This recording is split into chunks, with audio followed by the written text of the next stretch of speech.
Yo, c'est Yamired. Suite à l'épisode d'Halloween, j'ai décidé de vous parler de l'archétype Fantoruse.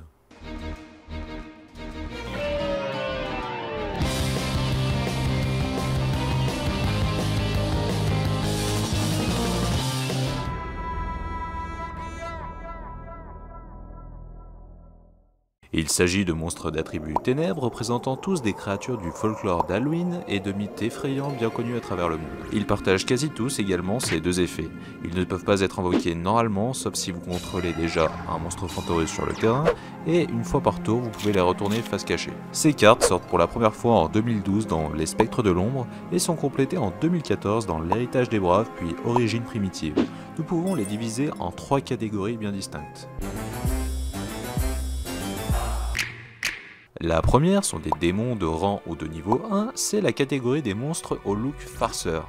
Leurs effets s'activent pour la plupart dans la main et visent à contrer l'adversaire. Nous avons Spectre qui correspond au fantôme qui permet de piocher une carte, Mary qui correspond à Bloody Mary, l'esprit enfermé dans un miroir qui permet d'invoquer spécialement en Fantoruse depuis le deck.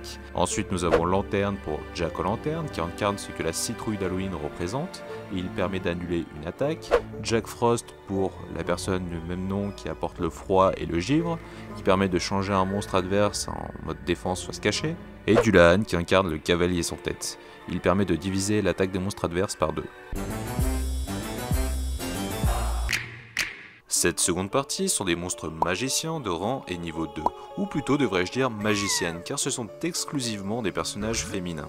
Nous avons Sorcière pour les sorcières, Yuki-onna qui représente un yokai japonais du même nom, Neko-sume pour Nekomata, un autre yokai japonais qui a une apparence de chat, Poupée pour les poupées de porcelaine, ces 4 là ont la particularité de changer la position des monstres adverses en défense face cachée. Et 6 jolis boss qui représentent un succube, il détruit un monstre adverse et bloque son emplacement.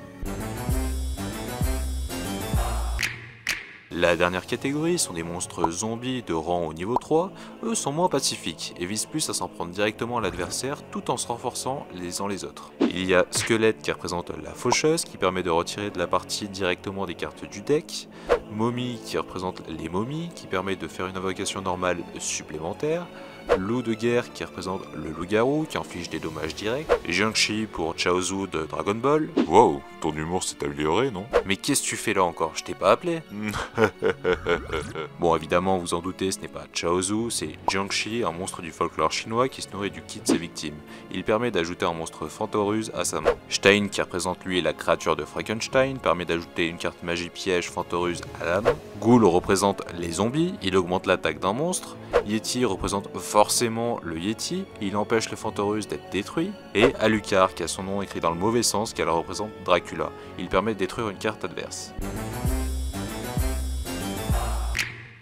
Ainsi, à l'aide de ces 3 terrains, cet archétype est surtout utilisé pour bloquer l'adversaire afin de gagner de plusieurs façons différentes. De manière conventionnelle en réduisant les points de vie de l'adversaire à 0, notamment en utilisant l'effet du loup de guerre, par meulage, c'est-à-dire en épuisant le deck de son adversaire en grande partie grâce à Squelette, ou bien en utilisant l'effet d'ange de l'espièglerie. Attends là, je t'arrête. T'en as jamais parlé de celui-là? Ah, exact. Et tu vas débarquer à chaque fois comme ça pour me pourrir mes vidéos?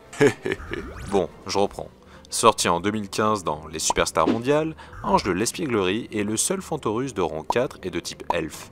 Il correspond à l'ange déchu. Une fois par tour, vous pouvez lui attacher un monstre Fantoruse comme matériel X6 depuis votre main. Dès qu'il y en a 10, vous gagnez la partie.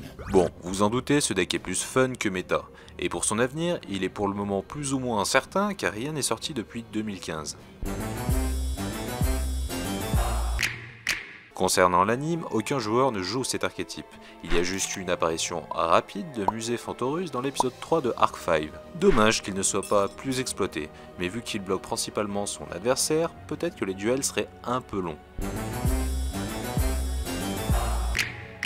Et voilà, c'est terminé, merci à vous d'avoir visionné cet épisode, j'attends vos réactions en commentaire, et pour ceux que ça intéresse, j'ai également sorti un top 8 sur les archétypes d'Halloween, ainsi qu'une vidéo sur les monstres prophéties. Allez, ciao! Et sinon, tu penses pas qu'il faudrait leur dire de s'abonner?